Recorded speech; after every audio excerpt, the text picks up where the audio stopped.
côté, c'est une bonne chose. Acclamons le Seigneur. Alléluia. Oui, frère. Tout est bon dans la présence de Dieu. Donc, ma fille qui a dirigé, soit fortifiée. Oui, c'est comme ça. Amen. Nous-mêmes, on est victimes aussi des règles que nous avons nous-mêmes imposées à ce nombre de choses. Donc souvent on veut s'arrêter, puis le Seigneur lui-même veut faire autre chose. Alléluia. Je me souviens une année, l'Esprit m'a donné une parole.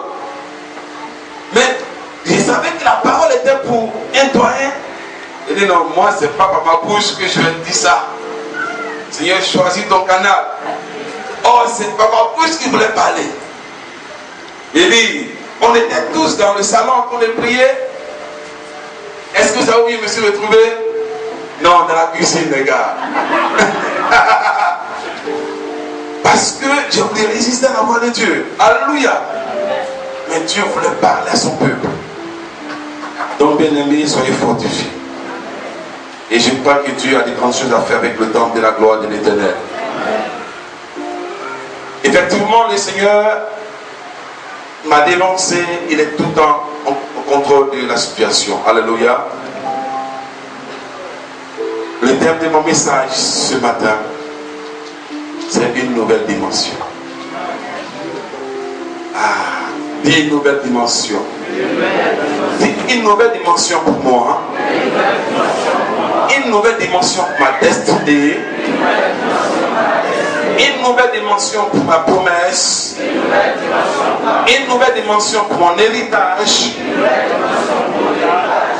Alléluia. Dieu est un Dieu qui renouvelle ses bontés chaque jour ou chaque matin. Ce qu'il a fait hier, il le commande encore aujourd'hui. Il renouvelle. Il accorde encore un bonus. La preuve en est qu'il a condamné la création, la créature, à progresser chaque jour. Vrai ou faux? Quand un enfant naît, 3 jours, 4 jours après, est-ce qu'il n'est pas en train de se développer? Quand vous semez en terre, quelques jours, est-ce que la semence ne jette pas à sortir? Il t'a condamné à la croissance, à l'évolution, à une autre dimension. Il dit quoi à cela? Lève-toi, crie Alléluia. Alléluia. Bien-aimés, vous que Dieu utilise, vous serez en train de vivre une dimension nouvelle de votre destinée. Dans la dimension du don qui est en vous. Dieu t'a appelé à prophétiser. Dieu t'a appelé à guérir les malades par l'imposition des mains, par les prières. Et Dieu le verra encore plus. Car Dieu a une armée sur laquelle il compte pour libérer ses enfants qui sont captifs. Et toi, tu fais partie de l'armée de Dieu. Et tu te lèveras pour accomplir la volonté de Dieu. Car c'est ta destinée. Ainsi, laissez-moi vous annoncer quelque chose. Et portez ma voix à toutes les églises. Permettez-moi de vous dire que vous étiez cachés quelque part dans un enclos. Mais la Bible nous dit, est-ce qu'on prend la lumière pour la mettre sous un poisson? Vous me direz, non. Voilà pourquoi ainsi, l'Éternel vous retire du poisson pour vous positionner pour la joie de cette nation et à l'international. Dieu verra avec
j'avais d'orgueil.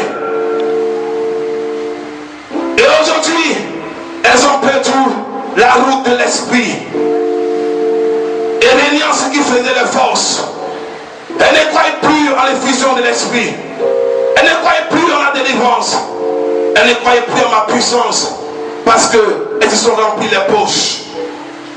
Mais moi, l'Éternel, j'ai trouvé une jeune église. Une jeune sœur quelque part. Une jeune église avec laquelle je vais coucher. Je trouve en toi mon plaisir. Je trouve en toi mon désir. Je trouve en toi mon plaisir. Je trouve en toi mon désir. Ainsi, ton temps a sonné. Ton temps a sonné. Il dit l'on dit jamais vu. Parce que ce que j'ai fait avec toi ne sera pas comparable à ce qu'ils ont vécu. Car le vent du nouveau vin est en train de souffler sur vous. Ainsi, ils ne comprendront pas ce qui t'arrive. Parce que mon Dieu, je me suis levé. Une chose insignifiante. La moindre des églises, la délaisser, la rejeter, l'humilier, je la relève pour la positionner. Je la relève pour la positionner. Votre histoire bouleversera. Votre histoire changera. Cette nation compte sur toi. Car je me suis trouvé une armée, une église, un allié, un collaborateur, une personne avec qui je vais composer. Ouvre seulement les oreilles. Accepte mes oracles. Accepte ma parole. Ainsi, porte ma voix loin. Porte ma voix parmi les nations. Porte ma voix parmi les nations. Porte ma voix parmi tes frères, parmi tes soeurs. Car maintenant commence une nouvelle dispensation. Un temps nouveau est arrivé. Un temps nouveau est arrivé. Sur vos jeunes gens, je répandrai mon esprit. Sur vos enfants, je répandrai mon esprit. Sur vos enfants, je répandrai mon esprit. Sur vous, ma gloire se manifestera. Un temps nouveau. Et ce temps, nul ne pourra l'arrêter. Aucune puissance d'envoûtement, de l'enchantement pourra contre ce que je descends sur votre destinée maintenant. Quelque chose se passe. J'ai transformé cette assemblée en une assemblée missionnaire. Je mettrai mon esprit sur vous. Et vous serez envoyés dans les nations. Vous connaîtrez les nations. Je suis venu vous communiquer l'onction missionnaire. Cette onction qui a poussé les apôtres à aller dans les fins fonds de la terre pour proclamer mes oracles. Car je vous ai dit, j'enverrai une puissance humaine sur vous et vous serez mes témoins en Jérusalem, en Judée, en Samarie, jusqu'aux extrémités. Je ferai cela avec vous. Cette promesse est pour vous et pour vos enfants. L'Éternel s'est levé et l'Éternel t'a trouvé dit. Arrête de pleurer. Arrête de regarder à ce que tu n'as pas. Ta semence établie. Tu es David, celui qui était le dernier de sa famille, le rejeté. Aujourd'hui, ton histoire change à ici. Aujourd'hui, ton histoire change. Peuple de Dieu, ne vous inquiétez pas. Parce que je suis en train de m'accorder pour parler à toutes vos sœurs, les églises. Mon message sera unique dans toutes vos assemblées. Et je dirai cela à vos leaders, à vos bergers, que je suis en train de faire une œuvre nouvelle. Nul ne pourra arrêter ma manifestation. Car le temps est arrivé. Et c'est à parler l'Éternel. Baissons la tête sur le Père. L'Oba marché de l'eau à Nassa. Oh, le mama na fos inayala, oro kimpa yamasa. Shini garababa no robo mama masha.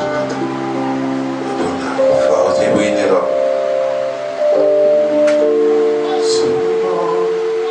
Ton esprit.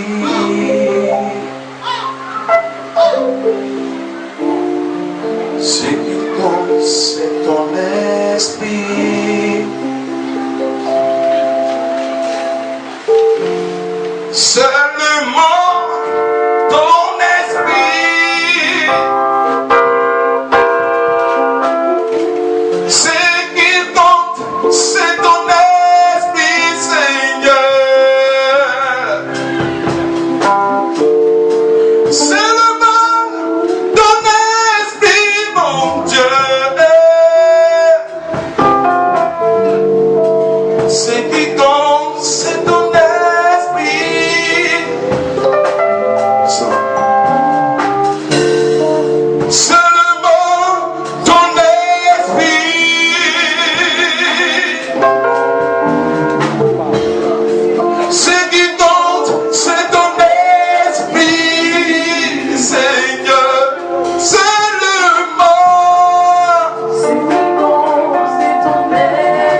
C'est le vent, c'est ton esprit.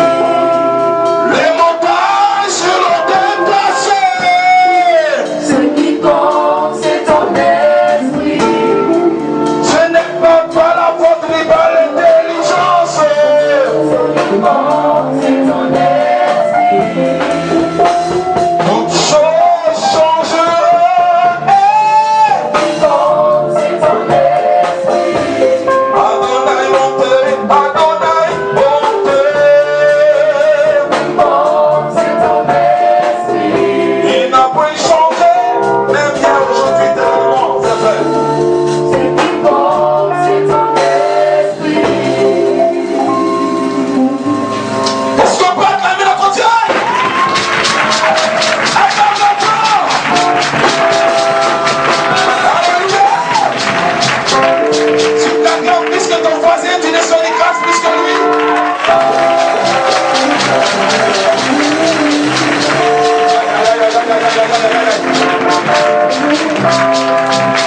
Amen. Asseyez-vous au nom de Jésus. Allez, si vous aimez la présence de Dieu derrière, acclamez le Seigneur encore pour vous. Amen. Nous sommes dans le livre de Genèse chapitre 25. Alléluia. Le thème que nous allons traiter ce matin. Alléluia. La bonne nourriture, la nourriture du Seigneur. C'est une nouvelle dimension. Alléluia. Je n'ai pas voulu donner le nom du thème, mais comme nous avons tous des écrivains parmi nous, donc il faut être très prudent. Alléluia. Donc une nouvelle dimension. Il a dit, Abraham prit encore une femme nommée Ketura et elle lui enfanta Zémiram, Jokshan, Madan, Madian, Gisbak et Chouach. Alléluia. Mais avant cela, alléluia, il faut remarquer que dans ce texte, amen, vous voyez que Abraham s'est marié, alléluia, il avait perdu Sarah, alléluia. Sarah est morte après une vieillesse heureuse, alléluia, auprès d'Abraham. Elle a vécu auprès d'Abraham pendant plusieurs années, plus de 100 ans, alléluia. Elle avait, je crois, 90 ans quand elle enfantait Isaac, amen. Et Isaac a eu plus de 40 ans, amen. Près de 40 ans quand elle mourait. Donc imaginez, il faut calculer un peu. Donc elle est partie dans une vieillesse très heureuse. Alléluia. Amen. Donc, la Bible nous dit, Abraham prit encore une femme nommée Ketura. Alléluia. Voilà, ce n'est pas le second mariage d'Abraham qui dit que bon, Sarah n'a pu la marier. Non. Mais c'était après le décès de Sarah. Amen. Amen. Amen. Je vais demander à tous les hommes mariés ici de se tenir debout. Les hommes mariés, tenez-vous debout.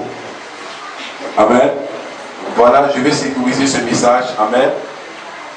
Voilà, pour que vous compreniez que ce n'est pas la pensée que nous devons avoir, n'est pas une pensée, je peux dire, de tuer ta femme. Ce n'est pas de ça que nous parlons. Amen. Je vais sécuriser ce message dans la présence de l'Esprit afin que nous puissions être dans la pensée de l'Esprit. Amen. Voilà, donc je vais prier le Seigneur pour cela. Fermons les yeux. Père, ta parole déclare que c'est toi qui apportes la révélation et la révélation vient pour éclairer ton peuple. Je veux te prier, Seigneur, que toute pensée obscure saute de ses salles au nom de Jésus, afin, notre Dieu, de protéger la vie, la destinée, les couples qui sont de la vie, des couples qui sont devant moi ce matin.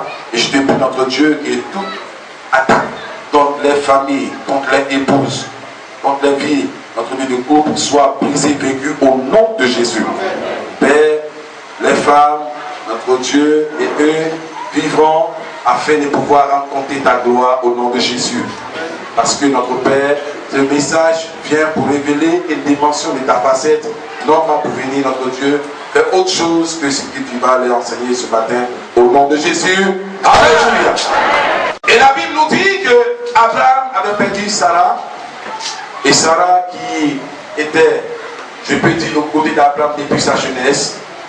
Ils ont vécu, je peux dire, près de combien de 100 et quelques années, 100 et quelques années ensemble. Alléluia. Voilà, ils ont vécu ensemble pendant 100 ans. Alléluia. C'est une bénédiction. Aujourd'hui, je connais des couples qui ne vivent même pas 3 ans ensemble, ou même 10 ans ou 20 ans. Alléluia. Et Sarah était une femme très bénie. Amen. Mais la Bible nous dit que Abraham a perdu Sarah. Alléluia. Avec Sarah, Abraham a connu beaucoup de privilèges, beaucoup d'honneur. La Bible nous dit, même à l'âge de 60 ans, Sarah était la convoitise de tous les rois de la terre. Alléluia. Quand Abraham se déplaçait pour aller dans un pays, tellement elle était belle, tellement une onction coulait sur sa face, sur sa vie, tous les rois voulaient cette femme. Donc Abraham était obligé de dealer avec sa femme pour dire, écoute mon chéri, protège-moi parce que vraiment tellement tu es ointe. Les gens disent que Dieu pour te prendre. Je crois que par 2 fois, Abraham a pris la dot même de Sarah. Alléluia. Oui, parce qu'il avait peur pour sa vie. Il arrive ici, il dit, mais écoute, c'est qui ça? On dit, mais c'est ma soeur, c'est ma soeur. Il dit, mais dis donc, mais comment je vais pour la prendre? Il dit, il n'y a pas de problème. Mais la dot. Alléluia. Il prend la dot. Et le monsieur, il prend la femme, il l'amène dans sa maison. Et Dieu s'est révélé à lui pour dire, écoute, si tu touches à la femme là, aïe, aïe, alléluia, tu ne dois pas toucher à cette femme. Il se rend compte qu'Abraham a dit quelque chose de bizarre. Il va rencontrer Abraham et dit, mais qu'est-ce que tu vas faire? Tu veux me tuer ou quoi? L'Éternel s'est levé contre moi. Alléluia. Par 2 fois, Dieu a intervenu dans la vie d'Abraham. Parce que Sarah était pour Abraham, je peux dire, sa première gloire. Amen. Et avec Sarah, la Bible nous dit que Dieu a fortifié Abraham et a fait la promesse à Abraham qu'il aura un héritier. Et cet héritier va être, je peux dire, une source de bénédiction dans tout le monde entier. Alléluia. Et c'est Sarah qui devait porter cette promesse, l'enfant de la promesse. Bien vrai que Abraham à un moment a cru qu'il pouvait passer de l'autre côté pour laisser la parole de Dieu s'accomplir. Mais Dieu a ramené Abraham à l'autre pour dire, écoute-moi, Abraham, je ne t'ai pas dit que c'est Ismaël qui sera, je peux dire, l'enfant de la promesse. Mais tu as fait rentrer Ismaël dans une alliance, mais ce n'est pas l'enfant de la promesse. Alléluia. Mais l'enfant de la promesse a été porté par Sarah. Et Sarah était pour Abraham, je peux dire, oui, la femme de sa destinée, la femme de sa gloire, la femme de la promesse. Alléluia. Car les Célestes est sorti, je peux dire, le fils de la promesse. Mais la Bible nous dit, Sarah est morte. Alléluia. Sarah est morte. Lorsque Sarah est morte, c'est tellement les gens autour d'Abraham étaient qu'on a dit, écoutez, on va voir ce qui va arriver. On va voir, évidemment, il a quelque chose pour mourir là. Il est déjà vieux, mais c'est fini pour lui. Alléluia. C'est fini pour lui. Bon, sa femme est morte, bon, lui aussi. Allez, espérons dans quelques mois, certainement, tout de plus, 12 mois, il va mourir. Mais ils se sont rendus compte que Abraham n'est pas mort après 1 mois, après 2 mois, après 3 mois. Ils ont commencé à voir Abraham dans une certaine profonde communion avec Dieu. Alléluia. Et Dieu va parler à Abraham. Permettez-moi de vous dire qu'Abraham est un adorateur. Et Abraham ne fait rien sans avoir demandé l'ordre au Seigneur. Abraham communique avec Dieu dans toutes choses. Et quand Dieu disait à Abraham, fais mouvement, et ainsi qu'Abraham se lève et il partait. Tout adorateur de Dieu ne fait rien sans que l'Éternel lui donne l'ordre d'agir. Et lorsque Abraham a perdu Sarah, la Bible nous dit qu'Abraham était là, mais certainement il a consulté l'Éternel. Il dit, Seigneur, qu'est-ce que je fais? Dieu pouvait lui dire, invoque-moi seulement, reste comme ça, parce que ton heure n'est pas loin, tu iras de toute façon. Reste comme ça, tu n'as pas besoin de prendre une femme. Mais Dieu va parler à Abraham dans son intimité, dans son adoration. Et Dieu dit à Abraham, prends encore une femme. Alléluia. Et désigne au chapitre 25 de Genèse, le verset 1, la Bible nous dit, Abraham prit encore une femme nommée Ketura. Bien-aimé, tous ceux qui adorent Dieu ont la révélation de Dieu et agissent par l'Esprit de Dieu. Et vous allez comprendre ici que par les agissements d'Abraham, vous allez décrypter un message spirituel. Dis à quelqu'un un message spirituel. Et la femme qu'il a prise, elle s'appelle Ketura. Mais bien aimé, Ketura est une femme. Mais le nom qu'elle porte est une révélation. Ketura, selon la définition, signifie parfumé. Alléluia. Parfumé. Ou encore encens. Ou encore une autre définition améliorée, selon la Bible de Thompson, c'est abandon à l'Éternel. Alléluia. Parfumé ou encens, ou encore, pour mieux exprimer la pensée, c'est abandon à l'Éternel. Lorsque Abraham a perdu Sarah, sa première gloire, sa première grâce, la Bible nous dit que Dieu va leur donner de faire encore un autre acte. Mais bien aimé, imaginez-vous quelqu'un qui a au-delà de 100 ans, quel désir il peut exprimer encore, quelle chose il peut ressentir encore, même pour faire le fils de la promesse était toute une histoire. Il fallait que Dieu le fortifie physiquement pour arriver à ce stade. Alléluia. Mais Dieu dit à Abraham, prends encore une femme. Et la femme qu'il va prendre s'appelle, je peux dire, abandon à l'Éternel.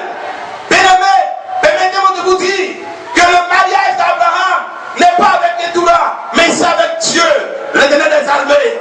Car il a reconnu que toute chose concourt au bien de ceux qui aiment Dieu. Abraham avait reconnu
Alléluia.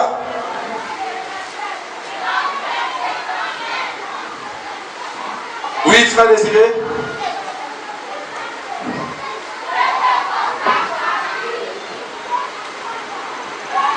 Et on va lui dire verset 46. 1 roi 18, verset 46. Oui. Il est écrit. Et la main de l'Éternel fut sur Élie, Et la main de l'Éternel fut sur Élie. qui se saignit les reins et courut devant Achab, jusqu'à l'entrée de Jizréel. Alléluia. Akab était sur ses chevaux. Et Akab partait et Dieu a utilisé Élie pour dépasser même les chevaux d'Akab. Le mystère de la rapidité appartient à l'Éternel. C'est tellement les gens ont déjà pris leur envol. Et tellement les gens avec qui tu as commencé à travailler ont construit une maison où on est compte en banque, où on est bien et toi tu n'as rien. C'est tellement quelque chose. Oui, tu as mis en état et tu as été bloqué dans tes finances, dans tes études. Mais laisse-moi t'annoncer ce matin que lorsque tu épouses l'Éternel, lorsque tu t'abandonnes les mains du Seigneur, tu vas enfanter la rapidité. Comme Élie a couru devant les chevaux d'Akab et même est dépassé. Tu dis pas amen, tu n'es pas béni. Alléluia. Bien-aimé, Élie était un serviteur de Dieu. Quelqu'un qui était à la sonde de Dieu, au service de Dieu. Mais la Bible nous dit qu'il a couru devant les chevaux d'Akab. Même Michel Bott ne peut le faire. Alléluia. L'onction est tombée sur Élie. Plus rapide que le vent, plus rapide que les chevaux.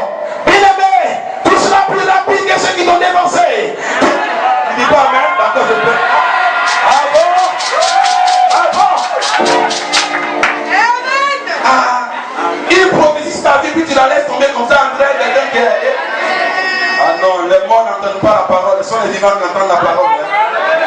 Les vivants reçoivent les promesses, je vous dis. J'ai dit, tu vas dépasser ceux qui t'ont concurrencé. Tu vas dépasser de par ta grâce ceux qui sont partis avant toi. Ceux qui sont avec des chevaux, tu vas les dépasser. L'Éternel te mettra à l'âge. Quand tu enfanteras la rapidité. Abraham, après avoir connu Ketura, après avoir laissé son sang entre les mains de Dieu, la Bible nous dit qu'il va devenir fécond. Bien-aimé, ce qui est impossible aux hommes, impossible à Dieu. Ce qui est impossible aux hommes, impossible à Dieu. Les lois de Dieu défient la nature. Il est au-dessus de toutes choses. Il est capable de changer le cours de ton histoire. Il est capable de changer le cours de ton histoire. Il est capable de changer ton héritage. Il est capable de transformer ton héritage. L'Éternel te lève pour toi aujourd'hui. Alléluia. Tu enfanteras la rapidité. Les gens disaient à Abraham que tu n'auras point d'enfant. Oh, c'est fini. Il est proche de la mort. Où les hommes étaient en train de calculer quand est-ce qu'il allait mourir. Le mois exact, l'année exacte. C'est en ce moment-là que Dieu déclenche la fécondité. La joie d'être père. Oh my God. Parce qu'il s'est abandonné entre les mains du Seigneur. Une tragédie peut arriver. Une situation peut arriver. Notre patriarche Abraham l'a connu. La femme de sa gloire. La femme de la promesse. La femme avec qui il a connu toutes ces choses. L'a lâché.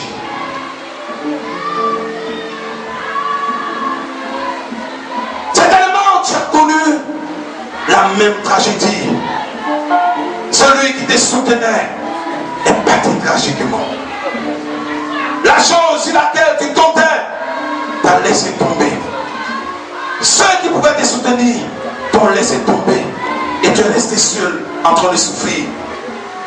Là où tu mettais ton espoir, ton espérance, les choses ont été coupées. Mais laisse-moi t'annoncer quelque chose.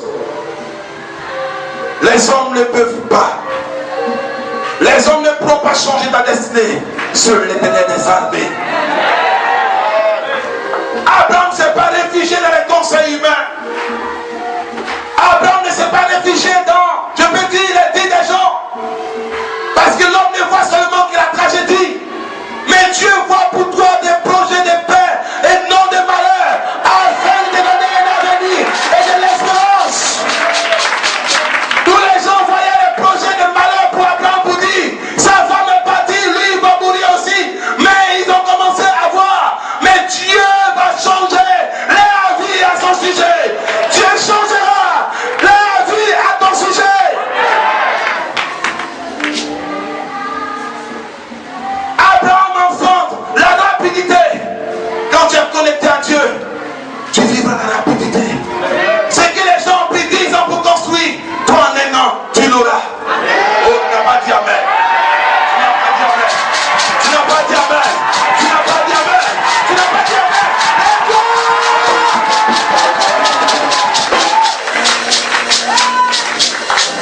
Ils ont battu une fortune dans des années. Alléluia. Ils ont fait des programmes dans des années. Mais toi, à cause de l'amour de l'Éternel, à cause du projet de Dieu pour toi, Dieu enfantera la rapidité. Dieu enfantera la rapidité. Dieu enfantera la rapidité. Dieu enfantera la rapidité. Dans ta maison, Dieu enfantera la rapidité. Dans ton foyer, Dieu enfantera la rapidité. Dans les affaires, Dieu enfantera la rapidité. Tous les gens prient 20 ans pour être, je peux dire, élevé. Toi, tu prendras seulement ne serait que 1 mois pour être élevé. Ah bon, ça commence à venir. Ça commence à venir. Ça commence à venir. Ça commence à venir.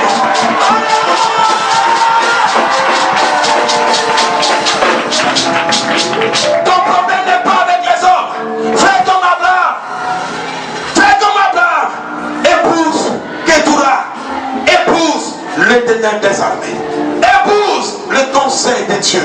Épouse la voix de Dieu. Épouse la prophétie de Dieu. Épouse la parole de Dieu. Épouse l'Éternel. Il sera pour toi une bonne épouse.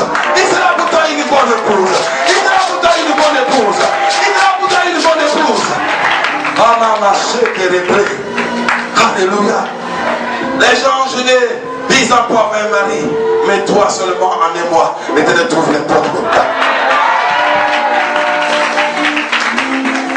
Le patriarche Abraham, il a compris qu'il était dans une nouvelle dimension. Peut-être une nouvelle dimension. Il va aller vers sa femme, et la Bible dit qu'il enfante encore. Sa femme enfante encore. Aïe, Abraham, qu'est-ce qui te passe? Qu'est-ce qui t'arrive? Ah non, notre patriarche est béni. Et l'enfant s'appelle Jokshan. Jokshan signifie invisibilité. Dis à quelqu'un invisibilité. Dis encore invisibilité. Quand Dieu commence à bénir quelqu'un, Dieu doit le rendre invisible aux yeux de ses ennemis. Oh!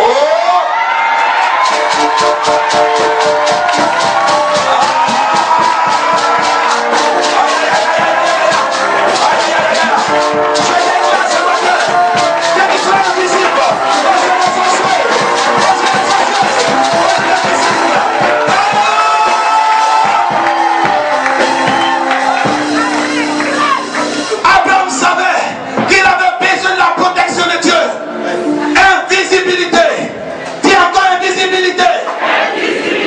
Dans le livre de 2 Rois chapitre 6, verset 15 à 18, la Bible nous dit qu'une armée s'est levée contre Israël. Et le prophète Élisée était avec son fils spirituel. Il dit, Seigneur, frappe-les d'aveuglement. Et Dieu a frappé cette armée d'aveuglement. Ils n'ont pas pu retrouver le lieu qui partait de siéger. Oh, dis à quelqu'un invisibilité. Alléluia, alléluia.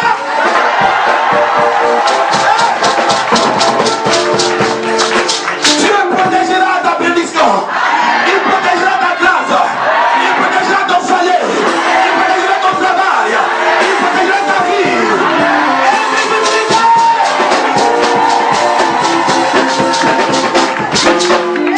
Le patriarche Abraham a dit que Dieu l'a rendu invisible aux yeux de ses ennemis. Quand le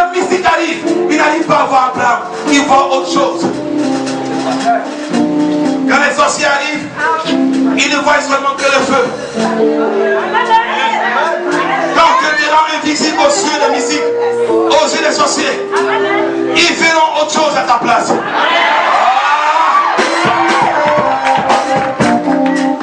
Alléluia. Abraham savait qu'il y avait des complots spirituels dans sa destinée. Mais lorsque Dieu l'a permis de naître encore cet enfant, il dit, Père, je vois que tu m'as rendu invisible. Invisible. Autrefois, les gens ne sont jamais tués. Maintenant, je vis en paix. L'esprit de l'invisibilité du Seigneur est sur toi maintenant. Est sur toi maintenant.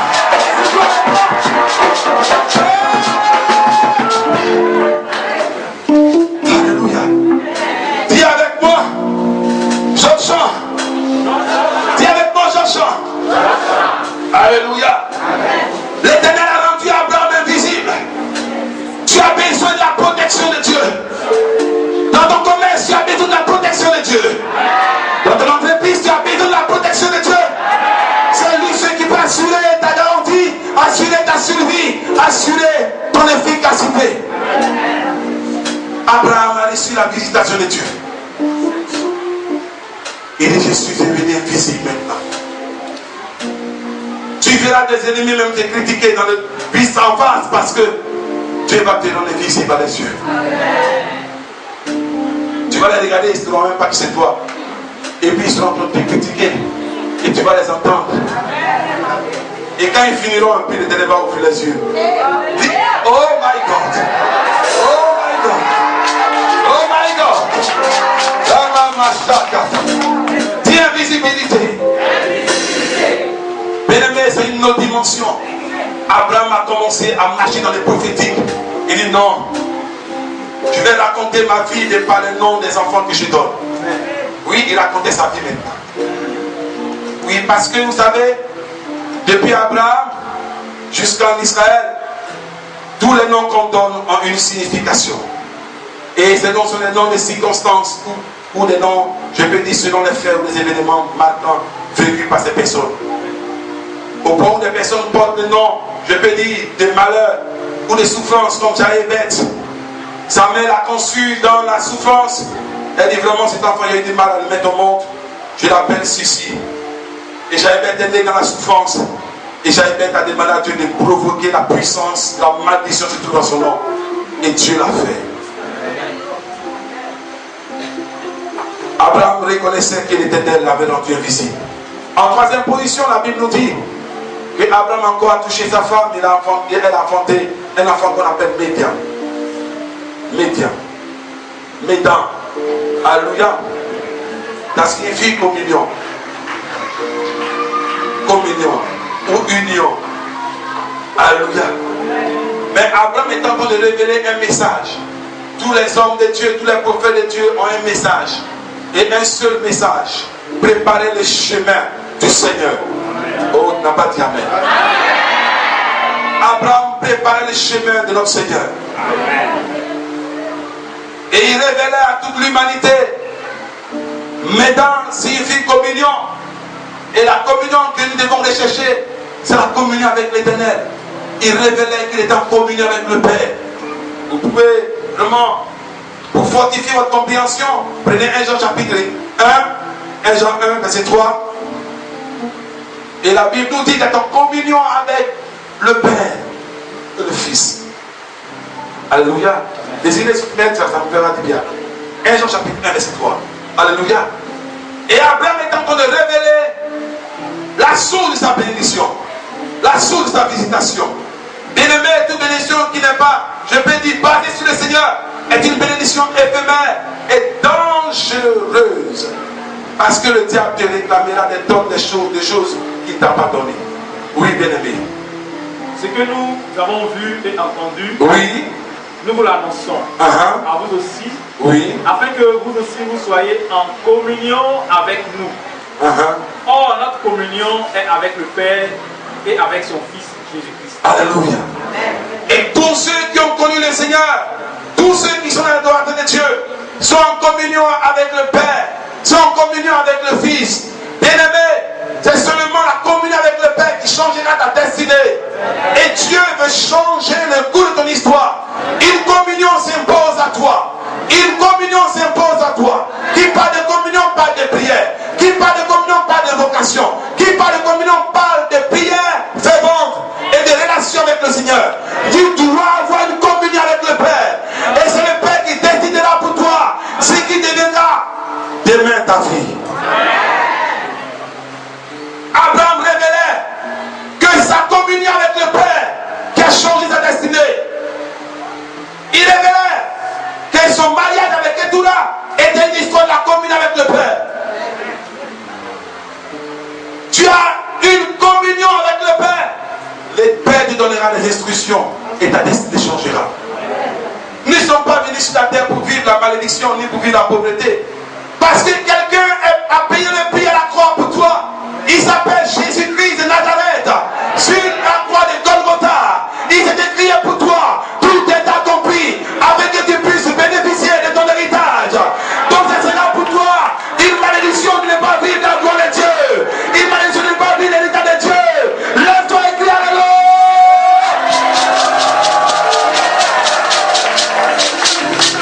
Alléluia.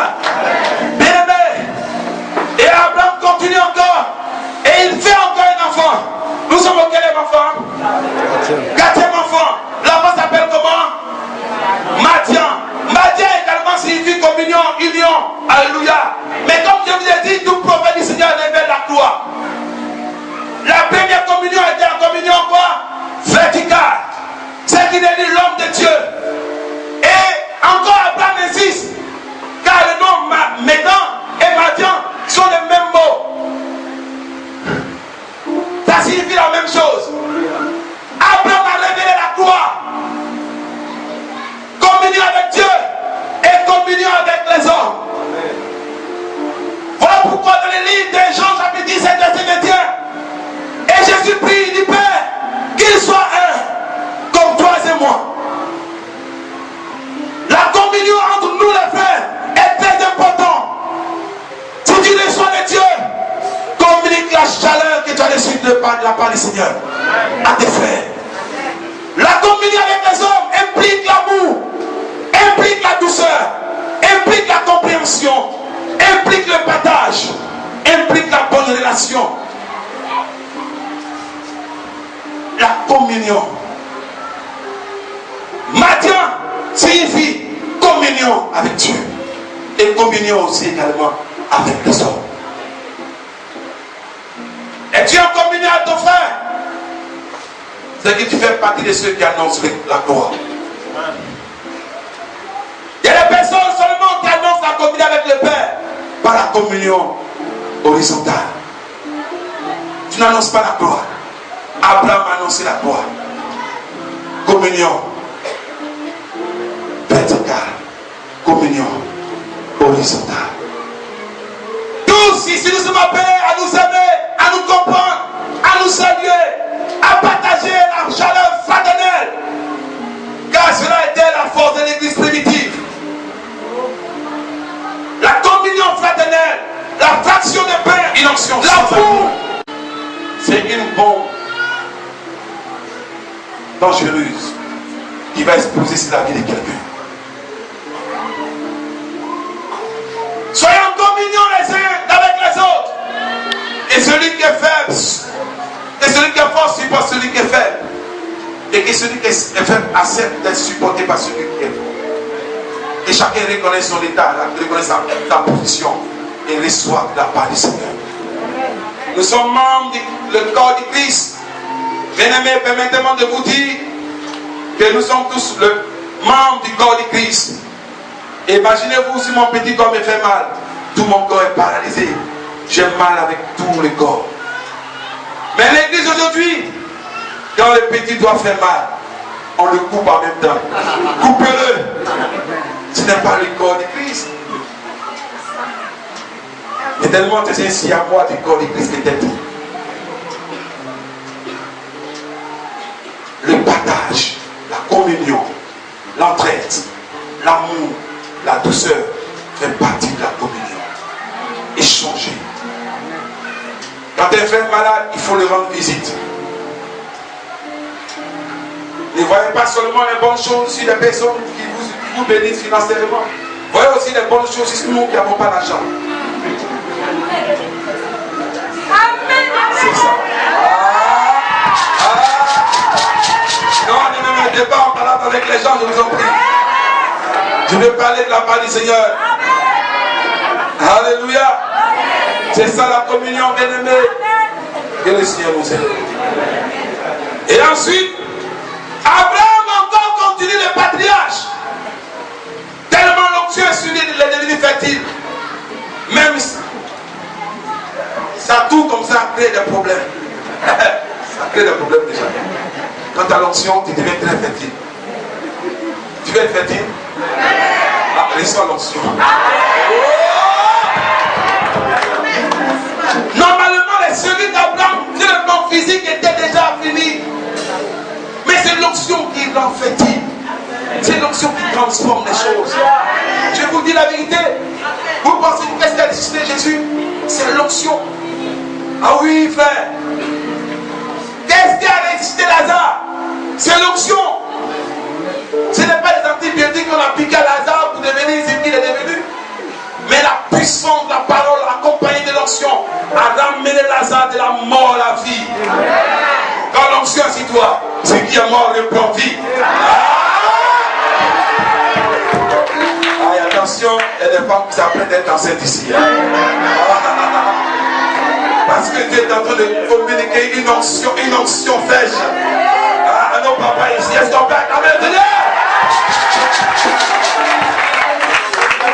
Amen. Et la Bible nous dit qu'il y a encore eu un enfant qu'on appelle quoi? Gispa. Gispa signifie louange à l'Éternel. Louange à Dieu. Abraham dit, j'ai connu des temps dans ma vie. J'ai connu des choses dans ma vie. Mais ce que Dieu fait est grand. Je ne peux que le louer. Dans le livre de Psaume 105, Psaume 106, vous allez constater, louer l'Éternel. Abraham a loué Dieu. Il dit, cet enfant, je l'appelle louange à Dieu. Parce que je le connais ses bienfaits. Parce que je le connais sa visitation. Parce que je le connais sa gloire. Parce que je le connais sa touche. Louange à Dieu. Louange à Dieu. Louange à Dieu. Alléluia. Il dit, j'ai pas que louer le Seigneur. Bien-aimé, arrête-toi un peu et loue Dieu. Quand Dieu est en train de te visiter, quand tu vois la manifestation de Dieu dans ta vie, il faut louer le Seigneur. Il faut louer Dieu. Il n'a pas dit que c'est devenu normal. Après 4 enfants, et le 5e, c'est normal maintenant. J'ai l'habitude de voir les enfants. Frère, Abraham a loué Dieu. Il dit non, je m'arrête, mon Père. Qu'est-ce que tu es en train de me faire? Je te rends toute la gloire. Arrête-toi pour louer le Dieu. Arrête-toi pour louer le Seigneur. Quand Dieu est en train de faire quelque chose dans ta vie, il dit voilà les choses ordinaires. Comme ça, comme ordinaire dans ta vie et que tu ne loues pas Dieu, Dieu ne dit rien, tu as pris crédit. Tu as pris crédit, il va décéder quelque part où tu vas lui rembourser toutes ses louanges. Est-ce que tu as compris quelque chose? Et acclame le Seigneur, je t'ai compris. Alléluia. Abraham a dit, je m'arrête pour louer Dieu. Je m'arrête pour louer Dieu. Louez l'Éternel en toutes circonstances. Louez l'Éternel lorsque vous avez sorti de la mort et vous amenez à la vie. Il dit, Père, je te loue parce que moi qui avais perdu Sarah, mais aujourd'hui tu m'as rendu heureux. Tu m'as comblé. Tu m'as fait oublier ce que j'ai perdu de chair. Tu as remplacé Sarah par 5. Dieu veut remplacer quelque chose que tu as perdu dans ta destinée. Il veut remplacer. Il veut remplacer. Il est en train de remplacer. Si tu crois, c'est la lèvre de Dieu.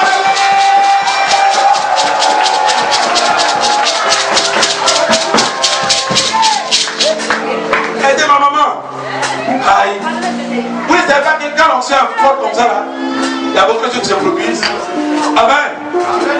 Aidez ma maman à s'asseoir. Dis à quelqu'un, apprends à louer Dieu. Non, dis apprends à louer Dieu. Apprends à louer Dieu. Bien aimé, il n'y a pas quelqu'un qui est plus complet Parce qu'il reconnaît les bienfaits du Seigneur. Aujourd'hui, nous voyons les gens, Dieu les fait grâce d'avoir des enfants, ils ne savent pas louer Dieu. Là, il est venu encore. Et c'est quoi? C'est pas. Oh, moi, il voulait garçon.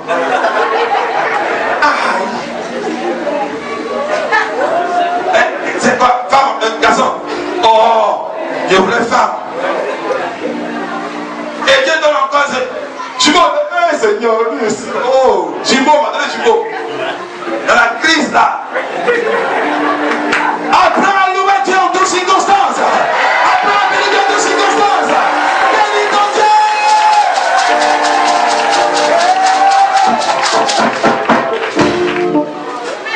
Bien-aimé. Le mot louange signifie en grec. Il fallait dire ça d'abord. Mais je vais vous. Même après, avant, je vais dire. Ah oui, aussi que je jouais avec ça ou pas. Proskuneo. Proskuneo. Ah, c'est compliqué. Il faut que je parle ainsi comme ça. Proskuneo. Et ça signifie se prosterner en état d'adoration. Alléluia. Et adorateur signifie proskunetes. Proskunetes. Alléluia. Ça c'est le mot qui désigne les adorateurs. Amen. Pourquoi je parle ici? Parce que l'adoration, amen, tu ne peux pas adorer Dieu sans le louer. La louange, toutes ces choses constituent l'adoration. Alléluia. Amen. Amen. Donc retenez cela pour votre propre Dieu. Amen. Maintenant, enfin, bien-aimé, il y a quelque chose qui va se passer dans la vie d'Abraham. La Bible nous dit qu'Abraham continue encore d'être père. Et il touche sa femme. Et tellement il a salé comme ça. Comment tu vas ma chérie? Et puis, elle est devenue enceinte et puis elle va affronter.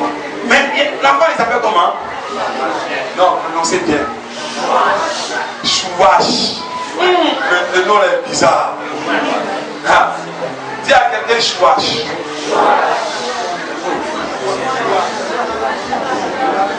Le nom chouache, vous allez arrêter de rire quand il a dit ce que ça signifie. Ça signifie folie.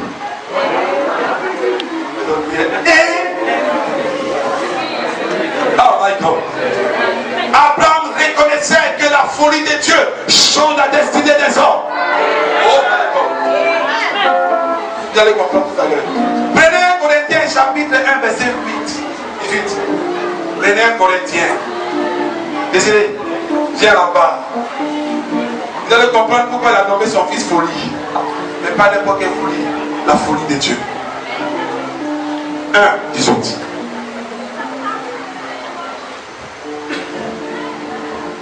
Corinthiens chapitre 1 verset 18. Il est dit: car la prédication de la croix est une folie pour ceux qui périssent. Pas doucement. 1 Corinthiens 1 verset 18. Car la prédication de la croix est quoi? C'est une folie pour ceux qui périssent. Oh my God. Abraham était en train d'annoncer une folie, la folie de Dieu aux hommes. Dieu a sa folie. Est-ce que vous avez où les amis? Bon, d'accord. Amen. Bon, prends le verset 23, verset 25. Vous allez voir. Je vous demande par A plus B. Verset 23. Verset 23.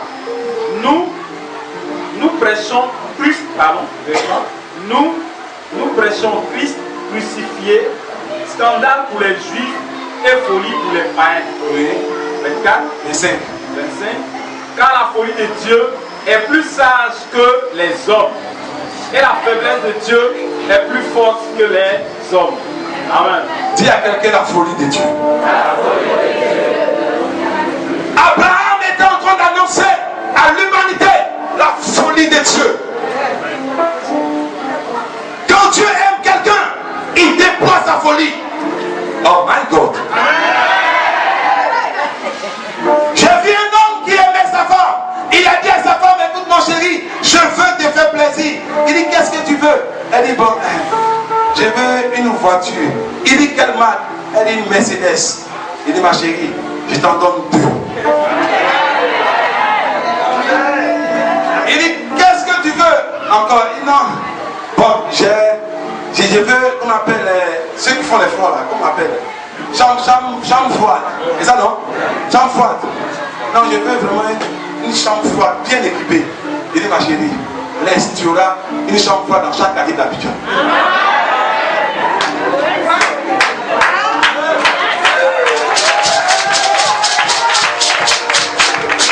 Parce qu'il est fou de sa femme. La folie d'un homme amène l'homme à dépenser ses biens. Mais quand la folie de Dieu déclenche, oh my God. Abraham dit, laissez-moi vous annoncer la folie de Dieu pour moi. Parce que Dieu l'a rendu fécond à un âge avancé. Et Dieu l'a rendu tellement riche, tellement puissant. Il dit, bien-aimé, ce que vous voyez, ce n'est pas encore fini. C'est juste la folie de Dieu qui s'exprime parmi vous. Je suis victime de la folie de Dieu.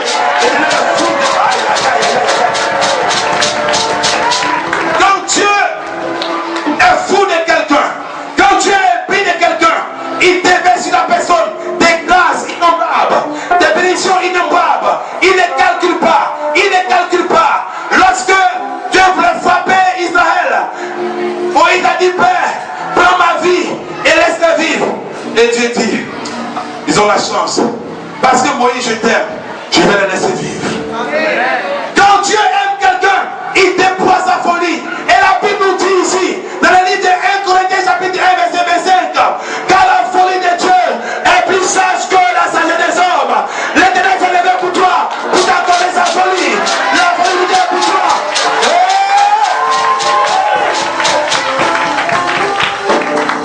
Quand Dieu déploie sa folie sur quelqu'un, ça veut dire, ceux qui s'élèvent contre toi, il va les écraser. Il dit, Israël, tu es devant supérieur à toutes les nations de la terre, parce que tu as trouvé grâce à mes yeux. Dieu ne regarde plus ton iniquité, mais il voit le programme qu'il a pour toi.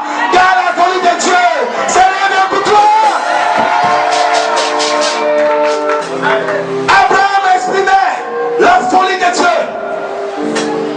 Dis à quelqu'un, la folie de Dieu s'élève pour moi. Oh, tu dis encore, n'a pas entendu. Alléluia. La folie de Dieu, ce n'est pas les fous qui se promènent dans les rues. Non, ce n'est pas de ça que je te parle. Je te parle de la pensée démesurée de Dieu en ta faveur. Ce que Dieu peut faire pour toi au-delà de la pensée des hommes. Est-ce que vous savez que la mort du Christ à la croix est une folie? Le roi qu'il était, puissant qu'il était, il s'est détaché de sa gloire, descendu parmi les hommes. Pour nous les pécheurs que nous sommes, d'autres sont homosexuels, d'autres sont lesbiennes, d'autres sont ceci, braqueurs, voleurs, d'autres sont méchants. Lui, il déploie son énergie, il vient avec son cancer, il vient avec un message, le message d'amour, de réconciliation. Il dit, je vais lire pour vous, afin que vous soyez libérés. Il est venu la brader sa dignité, il a laissé fouler au pied sa royauté, pour te sauver toi et moi. Il a exprimé une folie que les gens ne comprennent pas. Il a exprimé des choses que les gens ne comprennent pas. Voici la folie de Dieu pour toi. Dieu s'est rabaissé à ton niveau. Dieu s'est rabaissé au niveau de sa créature. Abraham dit, Dieu s'est rabaissé à mon niveau pour me bénir, pour me visiter. Moi qui n'espérais plus en la vie. Abraham révélait la folie de Dieu. Et celui qui a eu la révélation d'en parler, c'est l'apôtre Paul. Il dit la folie de Dieu. Dieu veut exprimer sa folie sur quelqu'un.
tous ceux qui ont réussi la cérémonie, Seigneur, voient cela jamais dans leur vie.